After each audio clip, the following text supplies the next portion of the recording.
I'm going to call this meeting of this Beaufort Council, City Council regular meeting of December 10th, 2024 to order. I want to welcome everyone this evening, those who have joined us here in person and online. So if you would, please join me in standing as the Mayor Pro Tem Mike McPhee gives us the invocation and our Pledge of Allegiance. It is your custom to bow. Please join us in prayer. Father God, thank you on behalf of all that are gathered here today. Thank you for your many and abundant blessings and for the ability to be involved in useful work for the honor of the appropriate responsibilities in our community. Please provide guidance for the agenda set for us today. Let our actions be pleasing unto you and for the benefit of our beloved city. In your blessed name we pray. Amen. Pledge allegiance to the flag of the United States of America and to the republic for which it stands, one nation, under God, indivisible, with liberty and justice for all. I'm now going to turn the meeting over to the Mayor Pro Tem for the swearing in ceremony. Thank you, sir. It is my honor to be able to welcome our new council members and our new mayor for the election from 2024. And first up, I would like to invite Councilman-elect Lipsitz to join Judge Tupper in the front for swearing in.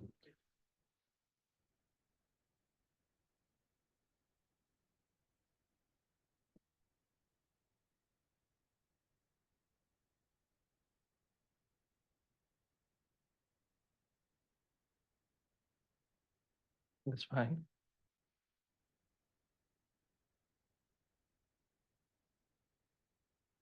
Okay. All right, please repeat after me. Raise your right hand. I, Neil Lipsitz. Oop, my right hand. Right hand. Well, the right hand, the other right hand. Neil Lipsitz, I, Neil Lipsitz, do solemnly swear do solemnly swear that I am duly qualified, that I am duly qualified, according to the Constitution of this state, according to the Constitution of this state, to exercise the duties of councilman to exercise the duties of councilman to which I have been elected, to which I've been elected, and that I will, and that I will, to the best of my ability, to the best of my ability, discharge the duties thereof, discharge the duties thereof, and and preserve, protect, and defend the the Constitution of this state the Constitution of this state and of the United States. and of the United States. I further swear I further swear, that as council member of the city of Beaufort, South Carolina, as council member of the city of Beaufort, South Carolina, I will equally, fairly, and impartially, I will equally, fairly, and impartially, to the best of my ability and skill, to the best of my ability and skill, exercise the trust reposed in me, exercise the trust reposed in me, and I will use my best endeavors and I will use my best endeavors to preserve the peace to preserve the peace and carry into effect, and carry into effect, according to the law, according to the law, the purposes for which I have been elected, the purpose for which I've been elected, so help me God. so help me God. Thank you. You're gonna sign right here?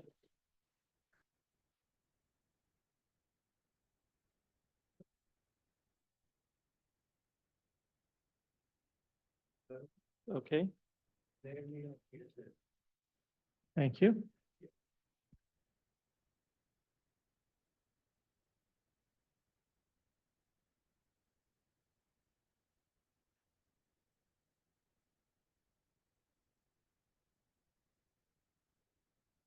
Why does it say I'm paying a mortgage? Not a mortgage, it's my mortgage. Okay. Thank you. Thank you very much. And thank you, Judge Tupper. It's a very big honor to be sworn in by you. I thank you. And thank you for administering the oath. Thank you to my wonderful wife, Michelle, and my son Adam for standing beside me, not only today, but everything I do. Serving on the Beaufort City Council has been an honor and a responsibility that I take to heart. Our community is full of people who are passionate, resilient, and dedicated to a vision for a better Beaufort, and it's a privilege to represent each of you.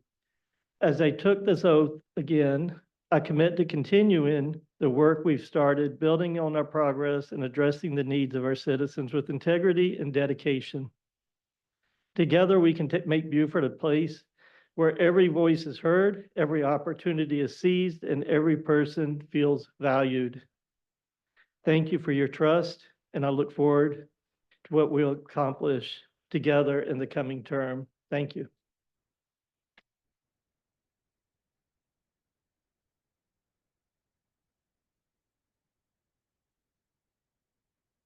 And at this time, if I could invite Councilman Mitchell and his family to join Judge Tupper in the front of the dais.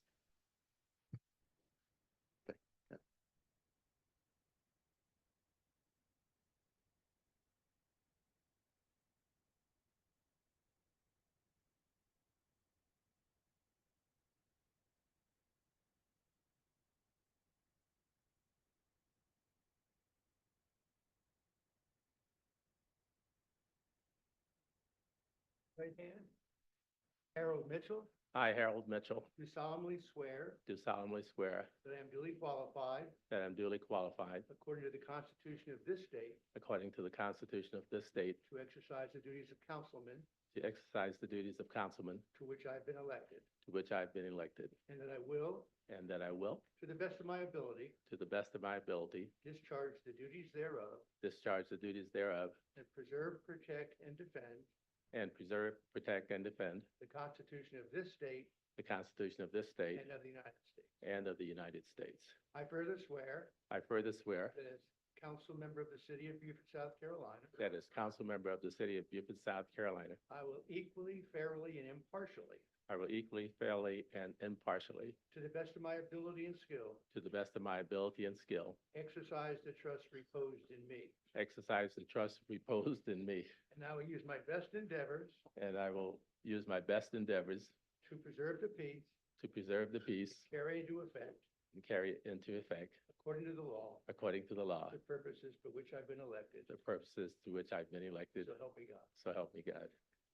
Thank you. We have you sign right here.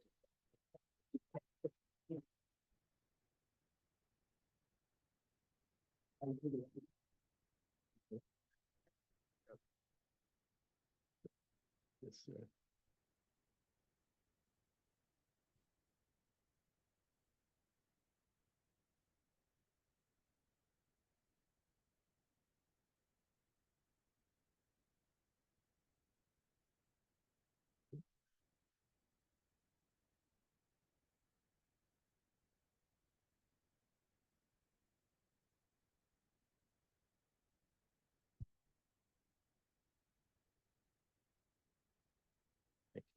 Second time.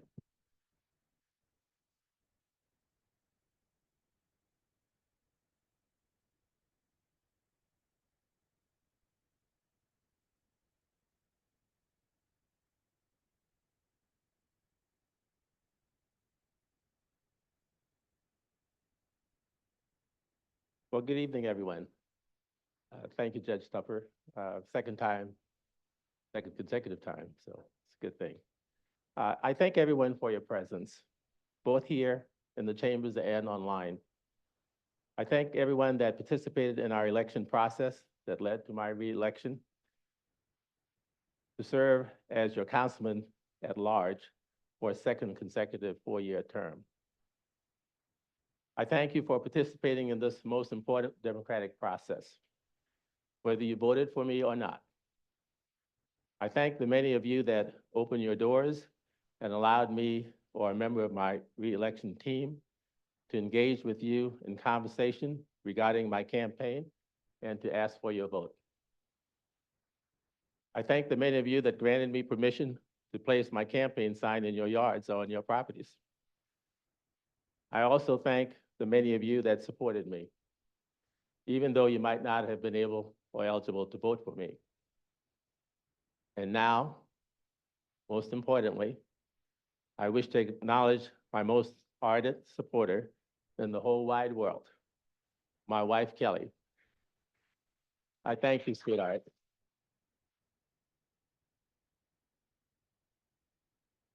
I love you. I need you. And I am so blessed that I have you. I am proud of our accomplishments over the last 4 years. The reopening and functioning of the Charles Lynn Brown Community Center, AKA Green Street Gym, and the naming of its pool in honor of the late Mr. Alvin Settles. I'm proud to have supported funding for our soon-to-be open Southside Park in Mossy Oaks, and the collaboration with Beaufort County that led to inclusion of the park's accompanying full-size basketball court. I am proud of the improvements soon to be started at Washington Street Park, Pigeon Park, and our Pigeon Point boat landing. I'm proud to be among a team consisting of the Open Land Trust, Beaufort County, and the City of Beaufort, and additional stakeholders working to establish the first South Carolina volunteer park. When completed, this park will exist along the main entry to our city on Boundary Street and will honor the first African Americans to establish continuous military service in the U.S. Army. I remain keenly aware of the immediate attention and energies needed for current challenges such as Chambers Waterfront Park, structural concerns, downtown and Point neighborhood stormwater projects, and contractual and legal issues relating to management and maintenance of our downtown marina. From a more strategic perspective, it is imperative that we continue to achieve environmentally safe economic development, that we work to attain affordable workforce housing, along with shelter and care for our homeless population, and that we contribute to exploring ways to develop alternative traffic routes and modes of travel. Most importantly, I am proud to have served as your councilman at large over the last 4 years. And I am deeply humbled by the trust you have placed in me to serve for another 4 years. I pledge to be responsive to your concerns and that every vote I cast will be done so in the interest of that which is best for you, our citizens, and our city.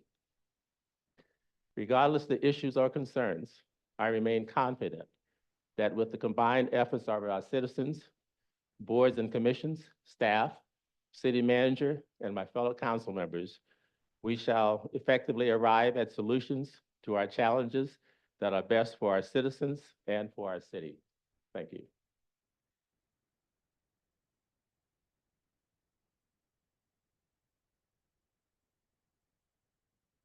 Mayor, if I could ask you to join your family and Judge Tupper at the front. So anybody who would like to join. Come on, get your picture.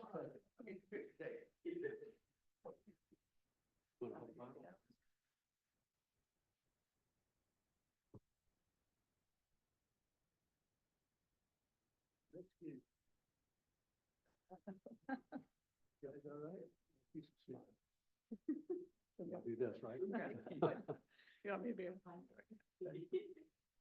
I, Philip Cromer, I, Philip Cromer, do solemnly swear do solemnly swear that I am duly qualified, that I am duly qualified, according to the Constitution of this state, according to the Constitution of this state, to exercise the duties of mayor, to exercise the duties of mayor, to which I've been elected, to which I have been elected, and that I will, and that I will, to the best of my ability, to the best of my ability, discharge the duties thereof, discharge the duties thereof, and preserve, protect, and defend preserve, protect, and defend the Constitution of this state the Constitution of this state and of the United States. and of the United States. I further swear I further swear that as mayor of the city of Beaufort, South Carolina, that as mayor of the city of Beaufort, South Carolina, I will equally, fairly, and impartially I will equally, fairly, and impartially, to the best of my ability and skill, to the best of my ability and skill, exercise the trust reposed in me. to exercise the trust reposed in me. And I will use my best endeavors And I will use my best endeavors to preserve the peace to preserve the peace and carry into effect, and carry into effect, according to the law, according to the law, the purposes for which I have been elected. the purposes for which I have been elected. So help me God. So help me God. Thank you.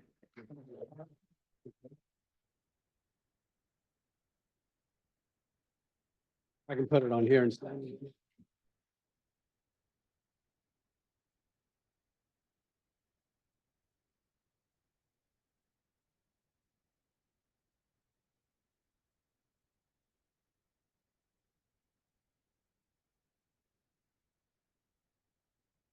My wife over here, yeah. These sheets.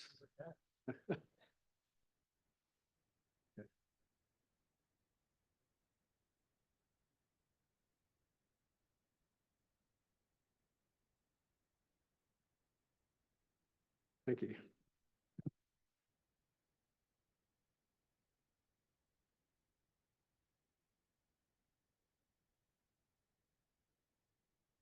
Thank you. Appreciate it, Judge Tupper. Well, first of all, I want to thank all of my family for coming out to this evening and all my friends who are here and everyone else who's come out for this council meeting. It's an honor and privilege to stand before you as mayor of this wonderful city that we call home. I am really grateful for the trust that you've placed in me, and I look forward to working with the rest of council, our staff, our employees, and you to make our city the best city it can be. With that, well, thank you and good evening.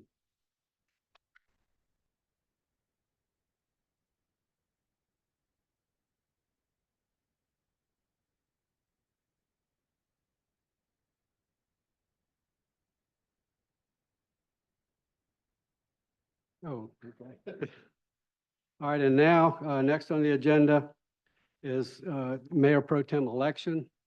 Do I have any nominations for Mayor Pro Tem? Yes, I would like to nominate Mike McPhee as Mayor Pro Tem. Okay, any others for nomination? Okay, hearing none. All in favor, signify by saying aye. Aye. Okay, Mike, congratulations. Yeah. Okay.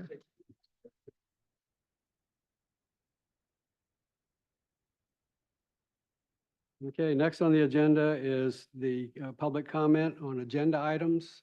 Does anyone have any comment on agenda items this evening? Okay, seeing none, we'll move forward. The meeting agenda approval. Do you have a motion? to approve? Second. Okay, motion is second. All in favor, signify by saying aye. Aye. Aye. Okay. Next is the consent agenda. Motion to approve. Second. Okay. Any changes or comments? Okay, hearing none, all in favor signify by saying aye. Aye. Okay. Next on the agenda is the minutes of work session and regular meeting of November 12th, 2024.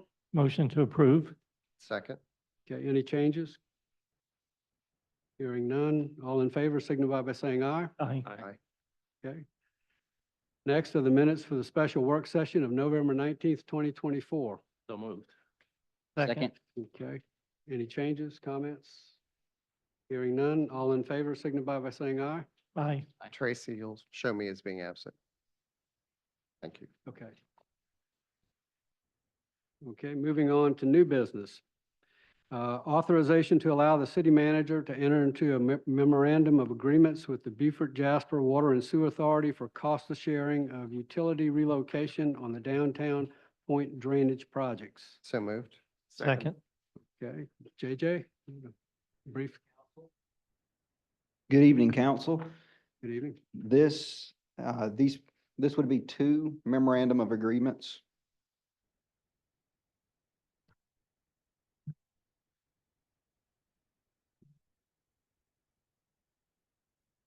Want to make sure everyone can hear, projecting my voice.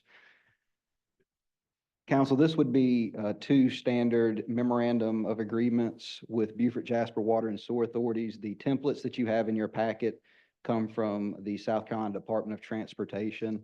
These are for our downtown point drainage projects. And they are authorized under South Carolina Act 36 of 2019, which allows for cost sharing of utility relocation in stormwater or major streetscape projects.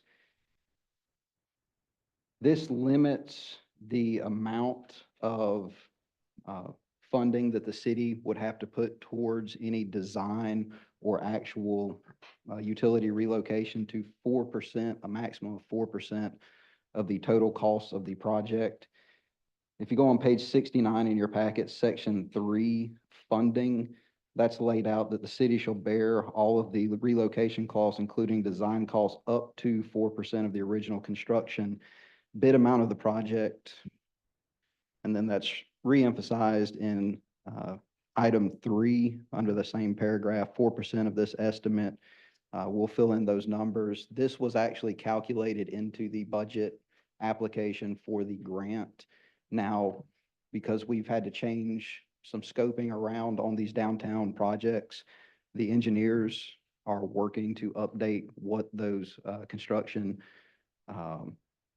estimates are and what we think the ultimate bid amounts will be, but we would fill those in. And again, this was accounted for in our budgets when we presented the grants or for the grants. So it wouldn't be any additional funding beyond what is currently allocated in those grants to these projects. And then I know council had a question earlier in item 7. If there were overages, it specifically states that anything over that 4% mark is the responsibility of the utility. Again, we would execute one of these agreements for both the King Street and Port Republic projects together, and then one for the Charles Craven Street project. And this just allows, right now, it just allows our engineers to finish the utility coordination and relocation, designing, kind of speed up that process because we have to get these projects out to bid during the first quarter of 2025. Does council have any questions about the MOAs? I have one. Yes, sir. Would this 4% limit carry over to future projects with So- Beaver Jasper, or is this just unique to these two projects? It's unique to each individual project. We did one of these with the Allison Road project because there was utility coordination. Any major project, we may have to do one of these with the Duke Street project. And again, the engineers have calculated that cost into their initial cost estimates. But anytime there's a major streetscape or stormwater project, there is a monetary amount, but I don't know what that threshold is for Beaufort Jasper and DOT. This is a standard agreement that would be executed on each of those projects. Okay, thanks. I have some concerns. So actually, the first one was regarding that 4%. I did not see any clear guidelines on how cost exceeding the 4% would be addressed if multiple utilities were involved. You said that was in there? Did I miss it? If you go on page 70, item 7, city share identified in 4.A above shall be the maximum amount payable by city for the utility work. Any amount over this shall be the responsibility of utility.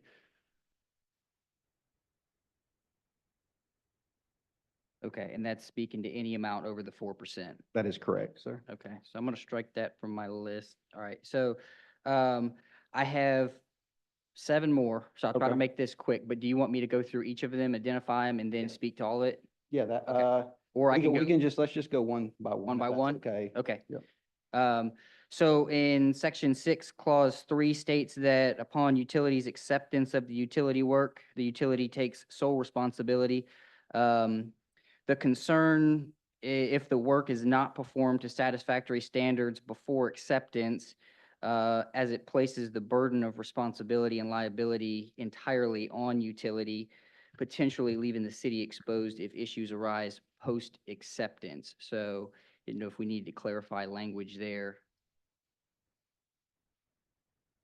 That's again, section 6, clause 3.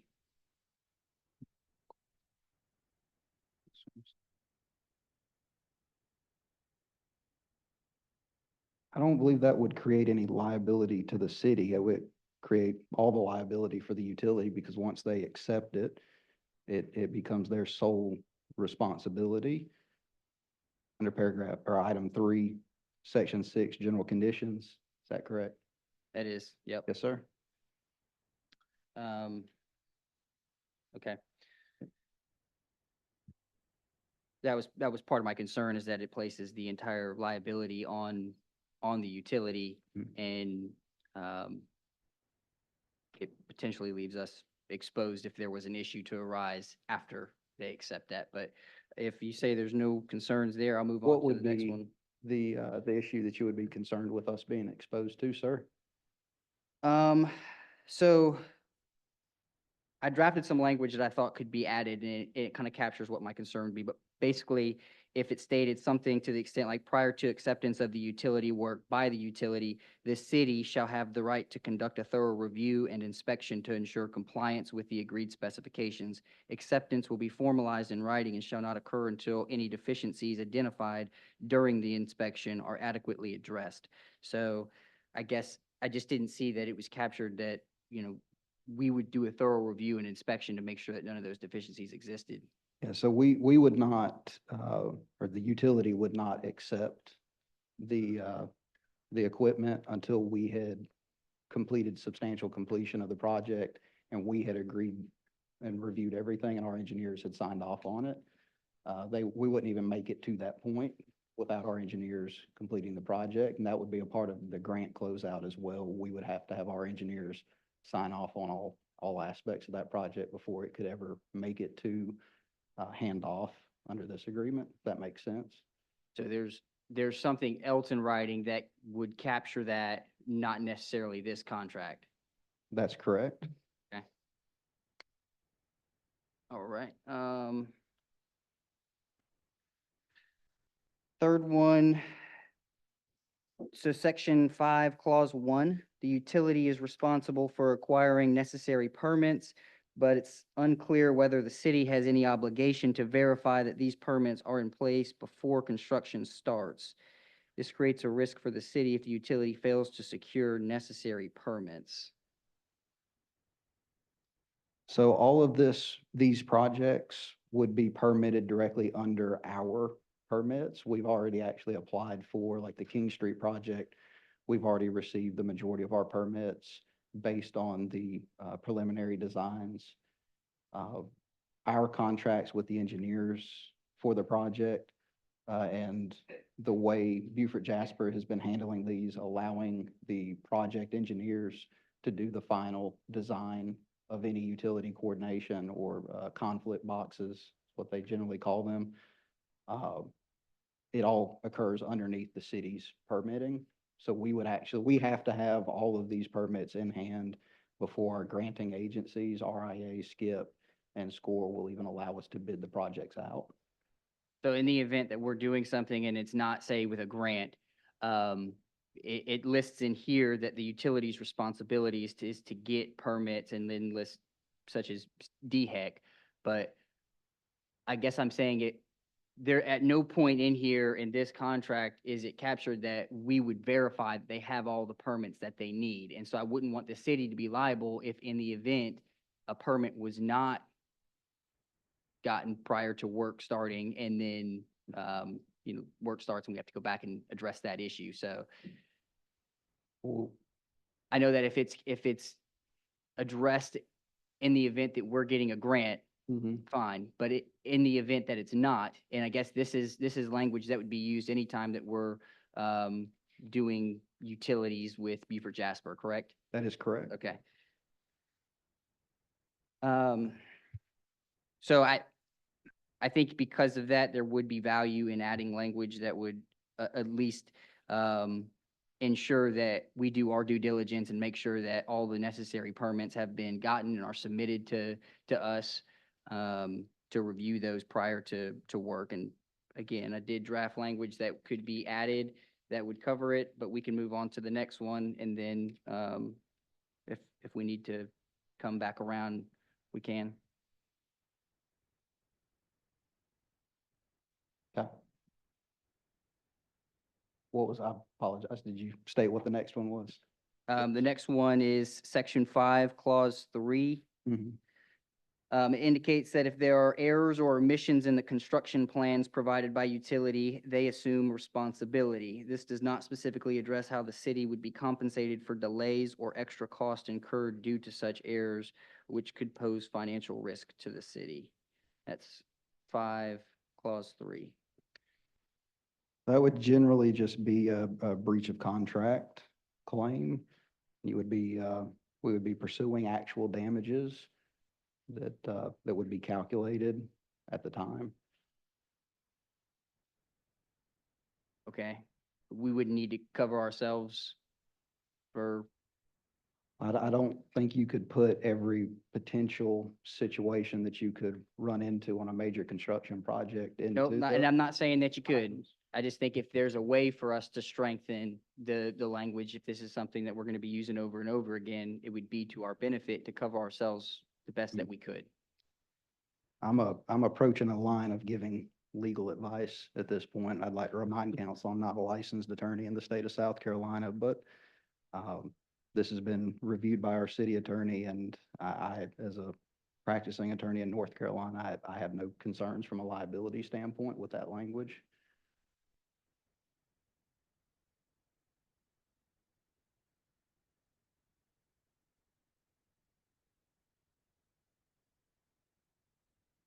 Okay, section 6, clause 7. It indicates that if SCDOT requires the utility to relocate facilities, this will be at the utility's expense. Could be problematic if the relocation is due to city project needs. So I'm seeking clarification on the implementations of this, just to ensure that the city is not held liable for future relocation cost. And it lists in here widening of highways, location of highway. So just a number of reasons for why the utilities may need to be relocated. I'm sorry, I don't understand the question. I apologize.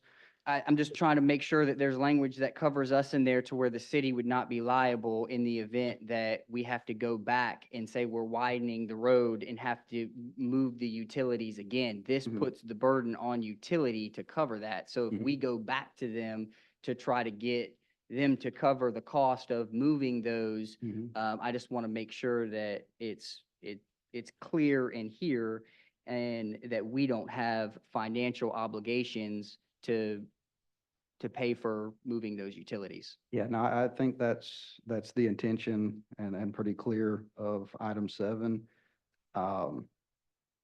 Generally, if that were to happen, if it were a city project, say decided we want to widen a road, which wouldn't probably happen with these particular projects, but say we wanted to widen a road, that we had an agreement like this in place, 10 years from now, this default position is it's generally the utility provider's responsibility, even without these agreements in place.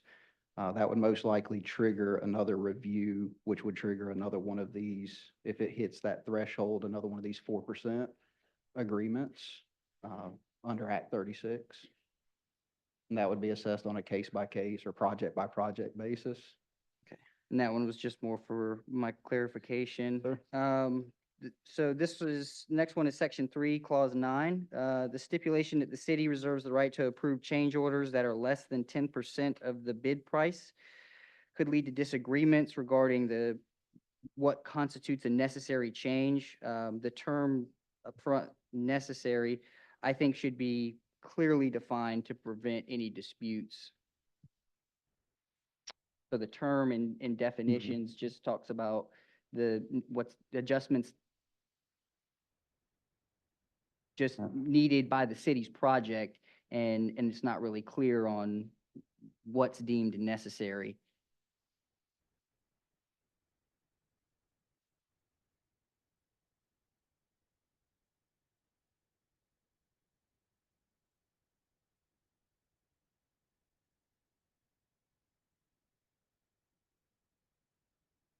And then for that one, just to give you an idea of what my thought was, the language that I was going to propose be added is all change orders exceeding 10% of the original bid price shall require written approval from both the city and utility, along with a detailed justification for the changes being requested to ensure alignment with project objectives and budget.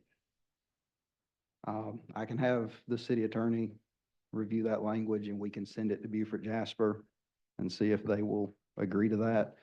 I will tell council, they have rejected all of our changes thus far to any contractual agreement that is a standard form like this. And that's fine. I Yeah. don't represent them. Yeah. Trying to represent the city and I make sure understand. we're protected. So, and then, just two more. So section 5, clause 4 holds the utility responsible for costs if they fail to meet the set schedule. Mhm. This does not provide the city with its own recourse or relief should the delays impact the overall project timeline, potentially putting the city at risk if delays occur for reasons beyond the utility's control. And that was section 5, clause 4. Yeah, so if we were going to be having the utility handle all of the construction completely separate to this, I could see the concern there. But I want to remind council that as part of our contract and our grant award, our contractors are going to be doing all of this work, all the utility relocation under our contract. This just allows Beaufort Jasper and the city to combine all of those services into a single project. So, Right, I guess, yeah, so again, I'll read the language that I would propose just to further clarify, but should the utility be unable to meet the established schedule due to circumstances beyond its control, the city may choose to extend the deadline for meeting such requirements without penalizing the utility. Should delays arise due to the utility's actions or negligence, the city will have the right to recover cost incurred as a result. again, I can propose that to the city attorney for review.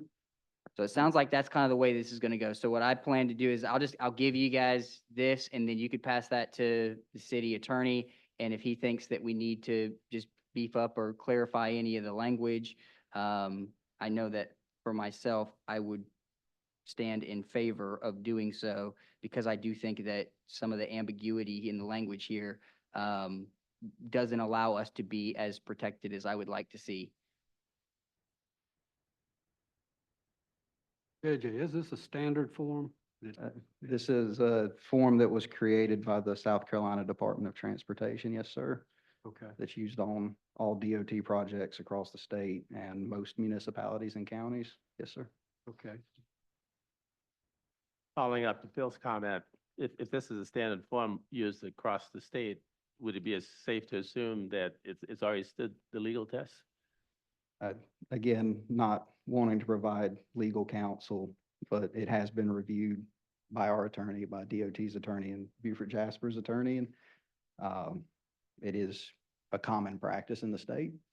And the follow-up to that question is if it's, let's say we have our attorney review it, given that the state's attorney has reviewed it, Well, our attorney has reviewed it also. our attorney has already reviewed it. Yes, sir. That was my question.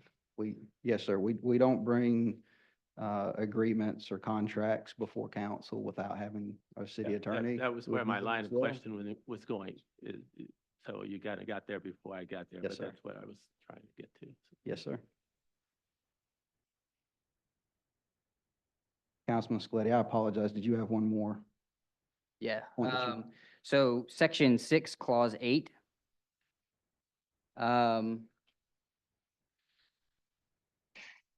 This was just, the language regarding amendments and consultations was broad, and it, again, could lead to misunderstandings, defining the consultation process and specifying when discussions will take place. Just felt could enhance the clarity and effectiveness of the overall process. So again, the language that I had drafted was the party shall hold regular consultation meetings at agreed intervals throughout the project timeline to discuss progress and any necessary amendments to this agreement. Amendments shall be documented in writing and require signatures from both parties to be considered valid and binding.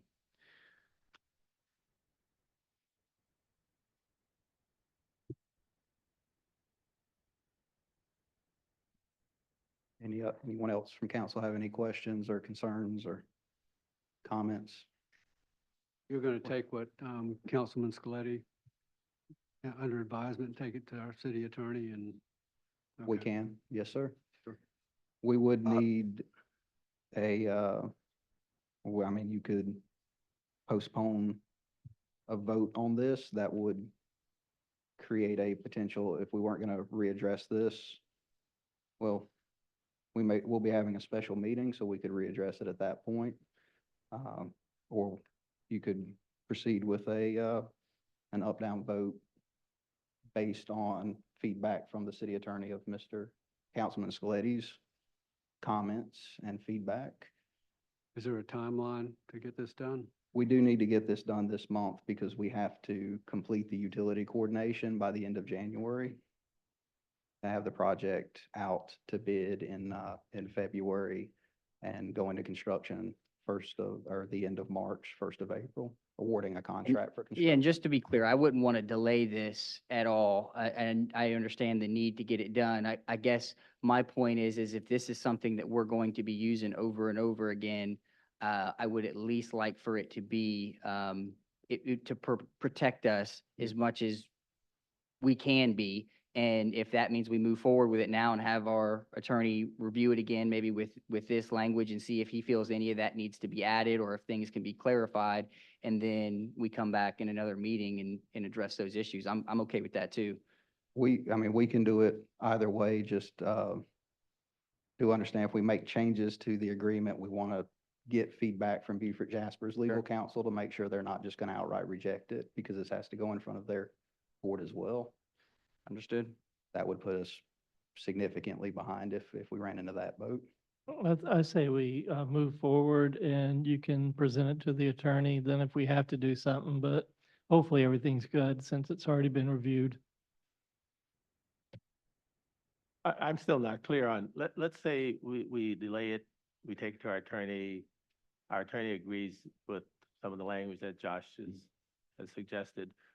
Given that this has already, the state has approved this form. Mhm. Even if we make changes to it, are we empowered to make changes to it is the question. And I know you can't give We- legal advice, but that's Yeah. kind of what I'm thinking is, Yeah, are we going to be overruled? you can always, excuse me, you can always make changes to standard form contracts.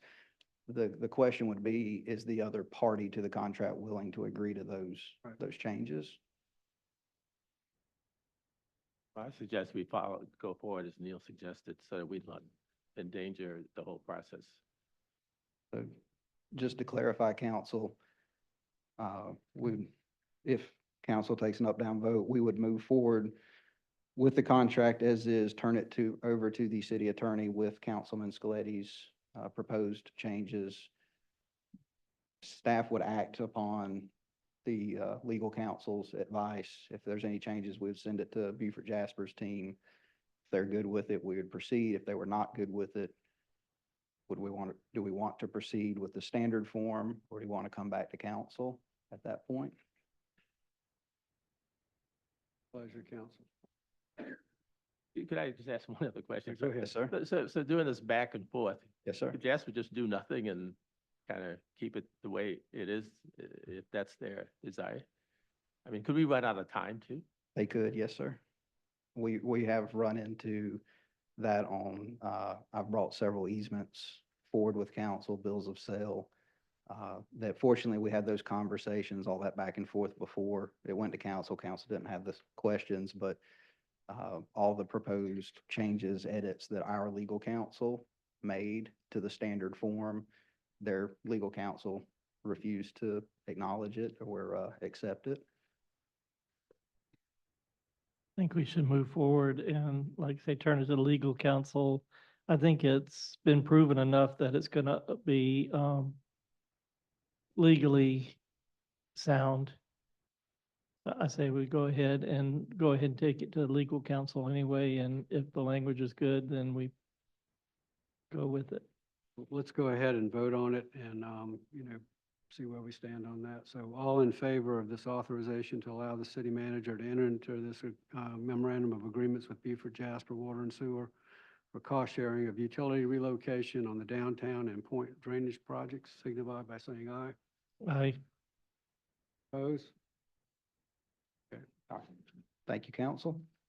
And if you would, go ahead and take what Councilman We will. Scolletti had said. to Yep, we'll consider. get all of those comments. I'll go back, watch the recording, get all the comments and get those to Ben tomorrow. I have them typed out, so I can give them to you. Perfect. That saves me some time. Thank you. Okay. Okay, next we have an ordinance to amend fiscal year 25 budget for revenues and expenditures of ARPA Fund and Capital Projects Fund. This is first reading. So moved. Second. Okay, JJ, you going to handle that too, or? Council, Alan? this is going to be a joint Okay. presentation by myself, Raul Dominguez, our Capital Projects Director, and Alan Eisman, our Finance Director. The first thing I want to point out to council is we wanted to do this in the interest of transparency. We met in work session and talked about different alternative priorities should we not be able to proceed with the original plans for the ARPA funds that have to be obligated by December 31st of 2024. When we did that initial presentation, we did that initial budget ordinance, we believed we had all of the appropriate language and the priorities identified to switch between the projects as needed. Since then, we tried to push forward with the Duke Street project a little faster than we probably should have. We also went out to bid with the Battery Shores Drainage Project in a very compressed timeline. We received bids back that were significantly over budget. And during the process, specifically with Duke Street, the more questions we received after meeting with the engineers, we determined that we need to slow down and take our time with that project and get everything right from the permitting and utility coordination standpoint before we bid that project. I will let Raul speak to you about the Battery Shores Drainage Project and where that's at.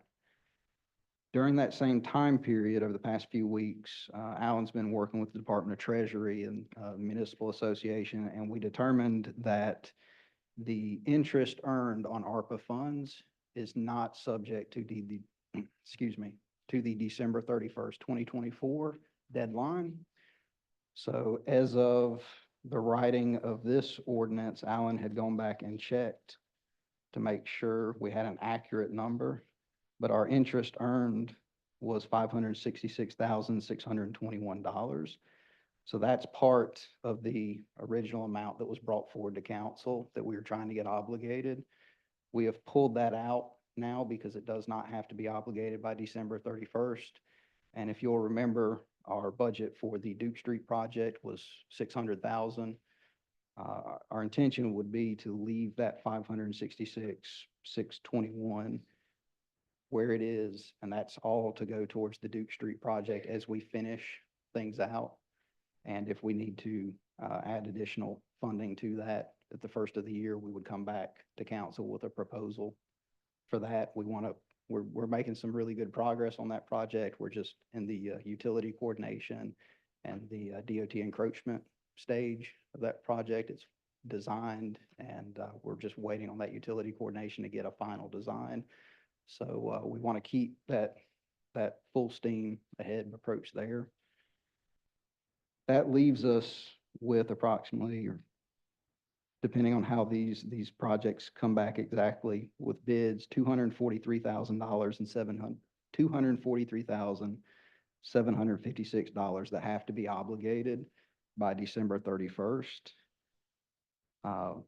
None of the priorities have changed since we spoke last. Those are on page 85, the council prioritization. Those were the priorities that were done based on council input and the initial staff list of unfunded priorities that we've had rolling over from year to year. And I'm going to let Alan talk about the specific numbers because it's late in the day and I'm a lawyer. I don't do numbers. But the language that we changed with this ordinance to make it more clear and to make sure, again, we're being as transparent as possible. We want to obligate all of these funds. We don't want to have to give anything back before the end of the year because we do have a lot of needs. But on page 79 in your packet, paragraph 5, I know they're not numbered. The language we've added is whereas it is necessary for the city to budget any remaining amount of ARPA funds prior to December 31st, 2024 between the projects currently funded in part and prioritized and identified in the existing fiscal year 2025 budget ordinance and/or the unfunded department requirements from the ARPA funds as prioritized in Exhibit C, in which City Council grants authorizations to the city manager to execute a purchase order or other appropriate spending mechanism based on availability of ARPA funds and prioritization of existing projects and/or unfunded department requirements. And paragraph 6 just notes that whereas final allocations for each project and/or unfunded need pursuant to this ordinance will be memorialized and adopted through a future budget ordinance amendment.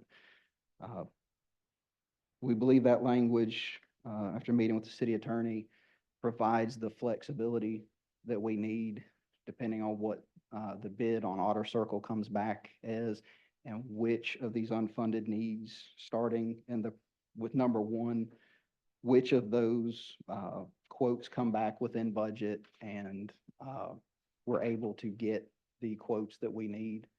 It allows us the flexibility to execute this as wasn't intended in the work session and the original ordinance. That's kind of how we got here, why we are here. I'm going to sit down and let Raul give you some updates on where we are with some of these ARPA funded projects, some quick updates from last week. We've had a lot of movement on some things. And then we'll let Alan answer any of the technical number questions and provide any context from an accounting and finance standpoint. And Raul and I will both be available to answer questions as well, if that works for council. Sounds good to me. Good. Anybody object? Okay. Good evening, Mr. Mayor, Councilman. As JG just stated, we've had some changes with some of our projects since our last meeting. I'm glad to report this evening that one of those changes was with regards to the Pigeon Point Park. We have come with the help of Ms. Kay. We have come to a consensus and a color has been chosen. A contract will be awarded, and within those changes and the scope of change to the equipment, the city will see cost savings of about $24,600. So the kids will have a new park and there'll be a time that they can enjoy. Also, the Pigeon Point landing at our last meeting at the capital improvements meeting, we spoke about, is there a way to have a temporary fix until we finish our master plan concept? And so I've met with O'Quinn Marine and they're very confident that they could provide us a temporary solution and repair to hold us over for 2 years minimum while we do the conceptual plannings. And that should be around $30,000 to do those repairs and have the floats back in for the boat launch. As far as Otter Creek is concerned, we had, again, to JJ's point, we had some delays with the bids that came in. However, last week I met with 3 more local contractors that are willing to place a bid, and they should have those figures to us by the end of this week. Fantastic. That concludes my report. Questions for Raul? Council, I do want to note the Pigeon Point boat landing, the temporary repairs, those would not be just wasted funds that would be gone, or it would have to be torn back out if we proceed with the full design build. That can be reutilized within the existing or the final plan. JJ, real quick. We have, what, 31,260 that's unfunded and not dedicated to anything? Is the plan just to kind of roll that into our Battery Shores since that came in over? Potentially, depending on what those bids look like, we want to meet and review those with the engineers, but also that can be used for any of the List of priorities? 21 priorities, yes, sir. Okay. And we have time to do that before the 31st? Yeah, I believe so. Our department heads have been working pretty tirelessly since our original work session to keep the quotes necessary to go ahead and issue a purchase order under our procurement code for the various needs, and getting those updated so that once we determine where we are with the Otter Circle project, drainage project, we can begin doing those POs and executing those contracts, we believe by the end of the year. On the Battery Shores paving, street paving, that's all done, pretty much under contract or? That is under contract. Alan and his team are working on the PO to pay the county directly for that. We did get an update yesterday from Brian Bauer. I believe his title is Director of Engineering, but with the county, letting us know that their contractor didn't believe they would be able to get to it in December just because of notices and weather and holidays. It will most likely be January, and they're going to coordinate with us on notices and do mailers or flyers out to all the houses, but most likely sometime in January. Okay, great. Yes, sir. And again, the Battery Shores paving project and the Battery Shores drainage project do not overlap as far as any work that has to be done, so we wouldn't be cutting out any new roadway. Yes, sir. The 24,000 savings at Pigeon Point, Yes, sir. what were the specifics of that? What? That was taking out, do you remember the tree toppers that were in the original designs that the citizens spoke out against? That's taking those tree toppers out of all of the sections. Those were the only changes, taking the tree toppers out and then changing the color. The rest of the project remains the same. And the only real changes are the green is a darker green and the brown is a darker brown. Okay, thanks. What would be, I know you said we have time to obligate that if we need to. What would be the process for that? We'd have to come back to a session and So- obligate those funds here, correct? No, sir. We do have to come back and do a second reading of this ordinance if council passes that tonight. And we would propose next Tuesday, December 17th at 5 p.m. if that worked with council, but we would clearly work with council. The language in the amendment gives the city manager the authority to allocate those funds within these priorities, starting with priority 1 and moving down. Okay. And again, that would also be, say, I don't want to say this because I know Nate really wants that IT HVAC system, and I know my IT staff really wants it, but say the quotes came in significantly higher than 25,000, which they shouldn't because he's been staying on top of that, but it came in at 100,000. That's clearly not doable, so we would move down to second to item 2. So with minor changes like that based on unexpected issues, but we would still stick to the priority list. Any other comments or questions? And then once that's done, we have everything allocated. Alan would prepare a budget amendment, bring it back to you and say, this is exactly how these funds were spent. And that would be adopted through another budget amendment. That way it's, again, completely transparent and documented. Call for a vote. I call for a vote. Well, we want Alan to come up. Oh, I'm sorry. I thought he'd already. Sorry about that. Yeah, good evening, Mayor and Council. As JJ and Raul mentioned, we have the $243,000 that we need to make sure we obligate by December 31st. Happy to answer any questions. I'll provide financials as of November 30th, the most up to date, see where we stand. We want to kind of make sure that we're not returning any money back to the treasury is kind of our main goal with this amendment. Any questions for Alan? No, just a comment. I just wanted to thank you for going back and finding the deficiency of the $250,000. I brought it up in the last meeting, I believe, and it was in the intergovernmental revenue. And you went back and did due diligence and found what that was and then explained it. So I appreciate that and just wanted to say thank you. Hey, Tom, thank you. Okay, I think that's all, unless anyone else has a comment. Okay, I'm gonna call the vote. All in favor of the ordinance to amend the fiscal year 25 budget for revenues and expenditures of ARPA Fund and Capital Projects Fund, please signify by saying aye. Aye. Carried. Mr. Mayor, does that Tuesday, December 17th at 5 PM work for council? It might not work for me. I have a medical procedure that day, but you can do it anyway, and if you, All right. all the other four are available. Thank you, sir. Okay, next on the agenda is public comment. These are on non-agenda items. And I have two people who've signed up. Ms. Kay Merrill. Give us your name and address for the record. We already know who you are, but Kay Merrill, 813 Augusta Place in beautiful Pigeon Point.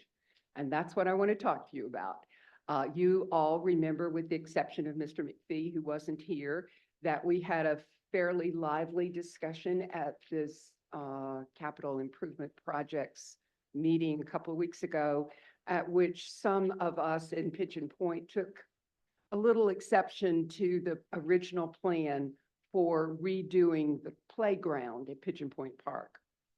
And people felt pretty strongly about it, as you heard.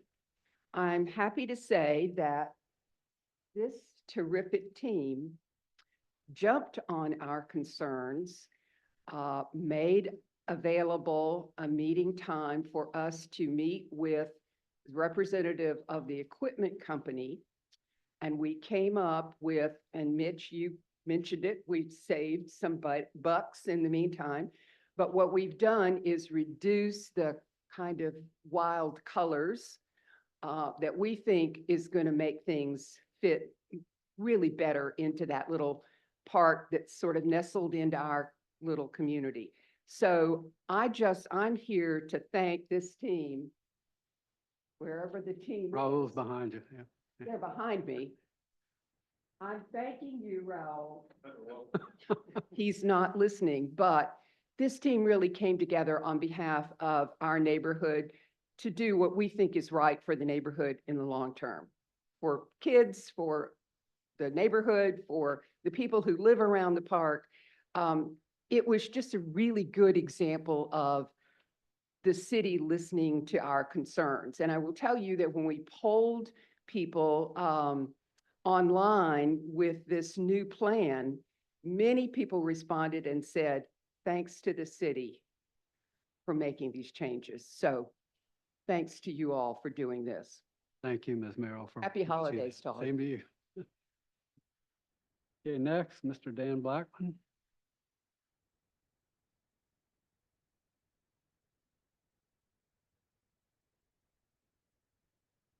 Ms. Rogers, we'll get to you next, but he signed up, so. You don't have to. We'll get to you. I didn't want to go in front of her. Wait, you want ladies to go first? That'd be fine. Yeah, Okay, Ms. Rogers, you want to? you can go first. He's trying to be a gentleman. My name is Daniel Blackman. I live at 1010 Duke Street, and Mayor and Council, congratulations to all of you. And even to Josh, who continues to fight no matter what, right, Josh? This is a great council. I think this council has proven to the voters that it's good. And you have some big projects coming in the next year or two or three, and hopefully not too much longer. But this is a good council with a diversity of views, a diversity of thinking. And one of the things that, as a neighborhood representative, I'd like to impress upon you, and you've done a lot of it, and what Kay Merrill pointed out is exactly what needs to happen. More community input before decisions are taken. And I think we've all learned that lesson in the last year or two. And I'd like to thank you all for throwing your hat in the ring. Hopefully it's not a noose. And I wish to hope you all have a Merry Christmas, even though I might see you again in a week. Okay. Thank you, Dan. Ms. Rogers?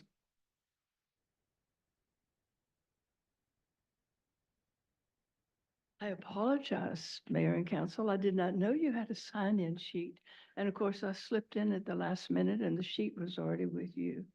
At any rate, before I get to my concern, I just want to tell all of you how gorgeous the City Hall complex looks with the Christmas decorations. I've seen the decorations for years, but maybe it's my age, but for some reason, they really look great tonight. And I commend you for that. I'm really here to ask if we can have an update on the status of Allison Road. I rarely go a day without traveling Allison Road. And it's really in kind of shabby condition now. And I understand that we're in the middle of a project. But I just wondered if we have some time frame.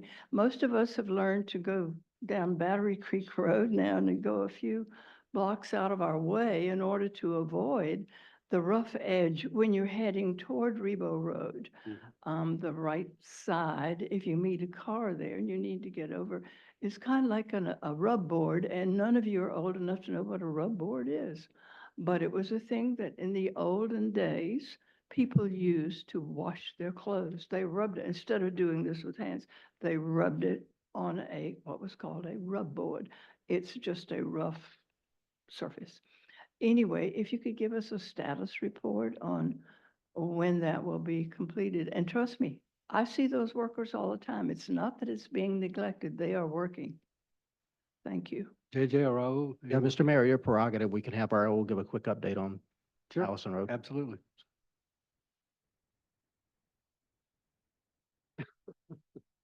Sorry, save some time. So the update on Allison Road is we are in the stages of final grading for the sidewalk.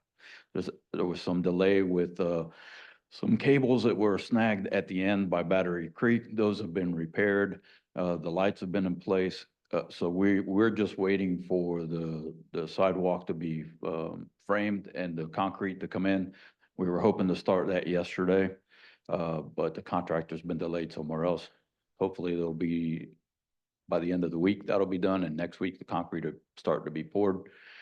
And then we can work on the left side, and paving on the road is scheduled for January, because we're falling too back, it's getting too far behind on the schedule.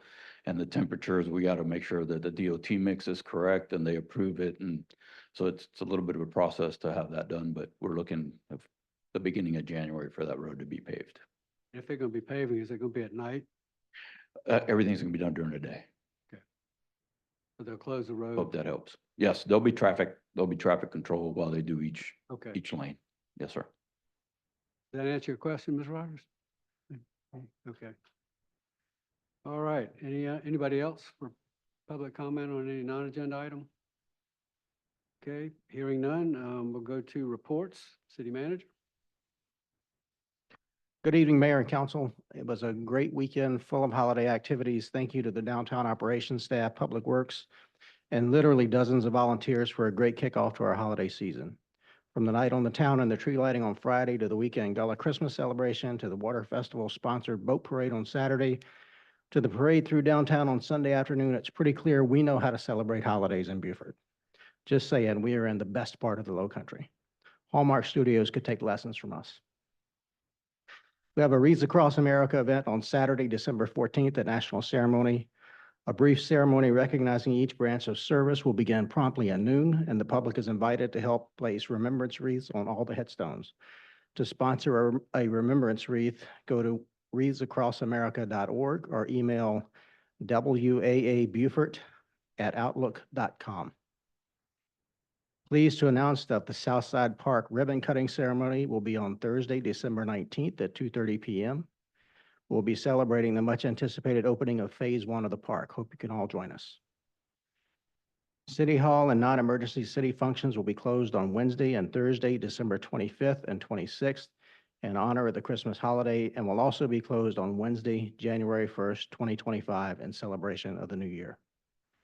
There will be a Hanukkah menorah lighting ceremony on Thursday, December 26th at 5 p.m. at Waterfront Park, sponsored by Chabad Greater Hilton Head with free latkes, donuts, and music. On Tuesday, December 23rd, the Beaufort Area Hospitality Association will sponsor, on December 31st, the Beaufort Area Hospitality Association will sponsor New Year's Eve fireworks at the Waterfront Park beginning at 9 p.m. The fireworks will be preceded with an aerial art show starting at 8 p.m. titled Fast Forward to the Future. It's a BYOB, Bring Your Own Blanket event. Staff is in the planning stages for the annual strategic planning retreat. The retreat will be held January 22nd through 24th. That's a Wednesday through a Friday at the Beaufort County Black Chamber of Commerce on Bladen Street. We'll hear from strategic partners, discuss city initiatives, and position ourselves for the pending updating of the city's comprehensive plan in 2026. Public is invited to attend with the ability to offer comment throughout the event. It will be broadcast in the usual manner as our other council meetings. Lastly, I want to wish everyone a happy holiday season and best wishes for a great start to the new year. Any questions? Any questions? Okay, thank you. For the mayor's report, I attended, since the last council meeting, several other meetings, and I won't go through them all. Did speak to the Ladies Island Elementary Schools Honor Society, attended the Arbor Day celebration, the Gullah Christmas event where I was a judge on the rice cook-off, Christmas parade, and I will say the Night on the Town was a great event. It was a huge crowd to me, and it was very, very cold. But it was a wonderful event. And with that, I'm going to wish everybody a happy holidays and a happy New Year's too, because maybe we won't see you again, I don't think, until then. But I'll start off to my left. Scaletti. First, I just want to take this opportunity to thank everybody that came out tonight, and then congratulate each of my colleagues on their reappointments. I would agree with Mr. Blackman. I do feel like this is a good team, brings us a diverse perspective. And so I'm very thankful for the opportunity to represent our city up here and thankful for the opportunity to work with each of these members on council as well. I also want to thank each of our department heads and Scott and JJ. I know that at times it can be frustrating, especially dealing with me and the picky questions. And now that we're doing monthly reports, it just makes it that much more so of a burden for you guys, I know. But just know that it really does come from a place of wanting to be as thorough as I can in this responsibility. And my short experience has been tarnished with a lot of contracts that have too much ambiguity and issues that we end up having to deal with later. So trying to be ahead of some of that, if possible, seems beneficial for me anyway. So I want to thank everybody for all the hard work that goes into getting us through each year. I know there was a lot of changes that we experienced with turnover, and it's not always easy to navigate those obstacles.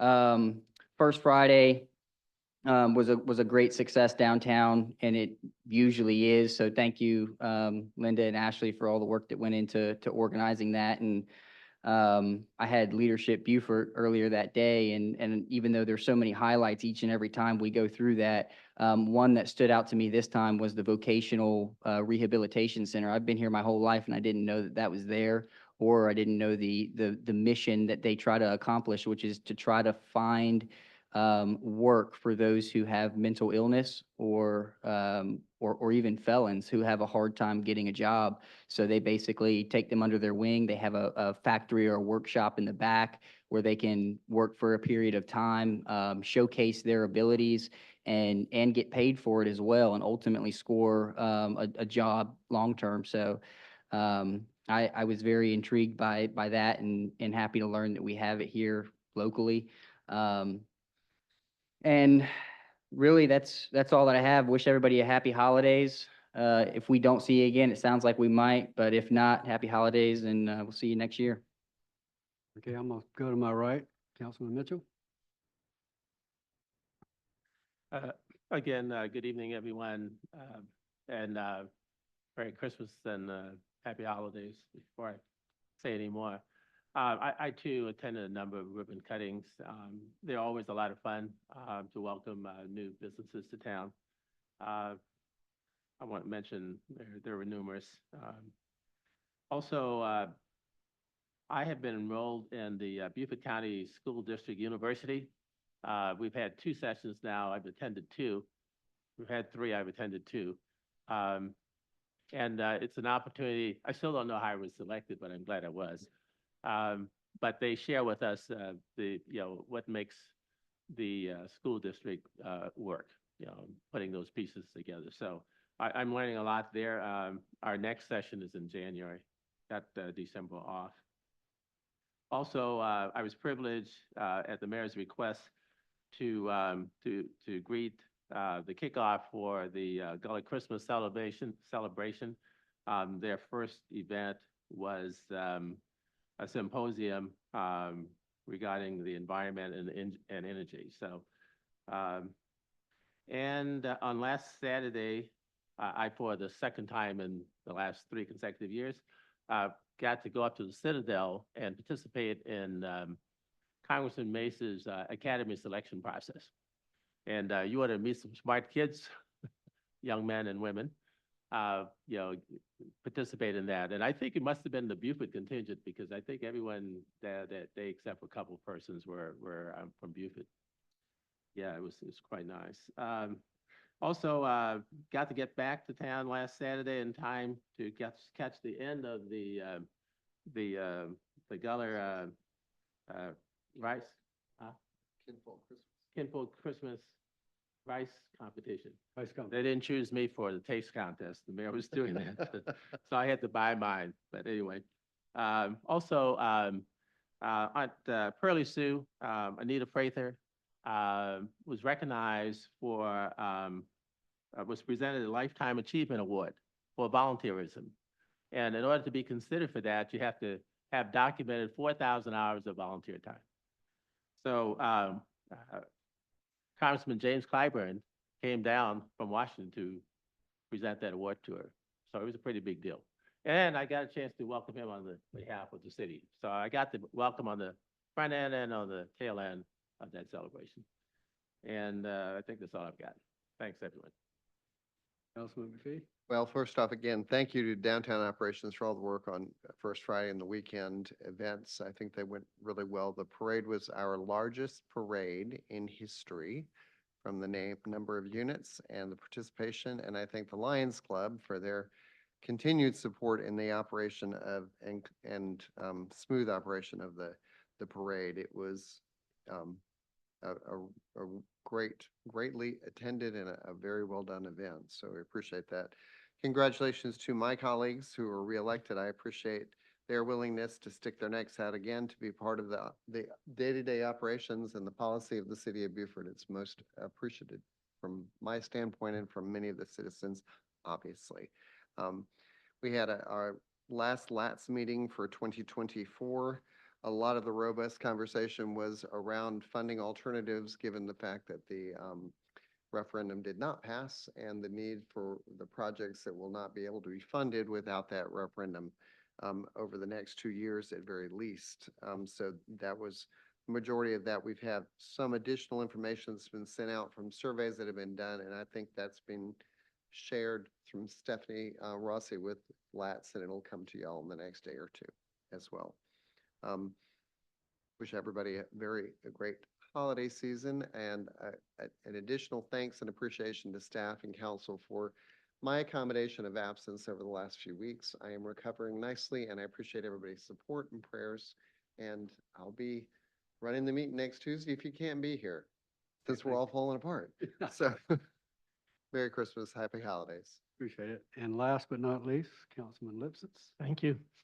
I too have attended countless ribbon cuttings and other events. Want to definitely thank Downtown Operations, Linda, Ashley, and Sarah, all the hard work you've done. It showed this weekend. I mean, Beaufort really showed up nicely with all the events. Thank you. Also, I attended the South Carolina Council of Government meeting, and the head of DOT was there along with all the department heads and spoke to us. And as much as I don't like traffic circles, they kept showing us the statistics or excuse me, not circles, roundabouts are the difference there. Statistics on roundabouts, and I still don't like them, but statistically they do work in certain areas. Reebok Road I'll still oppose, but in certain areas they do work. And oh well, just because I don't like something don't mean it's not good for the community. With that, I want to wish everybody a very happy holiday season. Whatever holidays you celebrate, I hope it'll be a very happy one for you. And with that, I want to make a motion pursuant to Title 30, Chapter 4, Section 70A1 of the South Carolina Code of Law, discussion regarding personnel, that we go into executive session. Second. Second. All in favor, signify by saying aye. Aye. Okay, we are now going to executive session.